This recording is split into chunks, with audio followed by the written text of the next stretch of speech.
મુખ્યમંત્રી ભૂપેન્દ્ર પટેલે મહેસાણાની મુલાકાત દરમિયાન પ્રબુદ્ધ નાગરિકો સાથે તેમના નિવાસસ્થાને જઈને ખાસ મુલાકાત કરી હતી. આ મુલાકાતનો મુખ્ય ઉદ્દેશ્ય છેલ્લા એક દાયકાથી વધુ સમયની રાજ્યની અવિરત વિકાસ યાત્રા અંગે સમાજના અગ્રણીઓ સાથે સીધો સંવાદ કરવાનો હતો.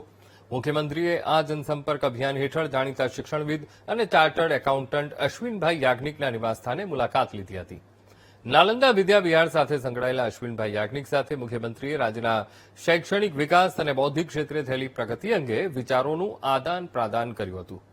ત્યારબાદ મુખ્યમંત્રીએ સામાજિક સેવાના ક્ષેત્રે કાર્યરત જયંતિભાઈ પટેલની મુલાકાત લીધી હતી. આ ઉપરાંત મુખ્યમંત્રી ભૂપેન્દ્રભાઈ પટેલે ગુજરાત મલ્ટીગેસ કંપનીના અગ્રણી ઉદ્યોગપતિ દશરથભાઈ પટેલના નિવાસસ્થાને જઈ રાજ્યના ઔદ્યોગિક વિકાસ અને આર્થિક સમૃદ્ધિના પાસાઓ પર સંવાદ કર્યો હતો. અંતમાં મુખ્યમંત્રીએ મહેસાણાના જાણીતા સિનિયર એડવોકેટ શરદભાઈ શાહની મુલાકાત લીધી હતી. મુખ્યમંત્રીએ તમામ મહાનુભાવો સાથે અત્યંત આત્મીયતાપૂર્વક વાતચીત કરી હતી.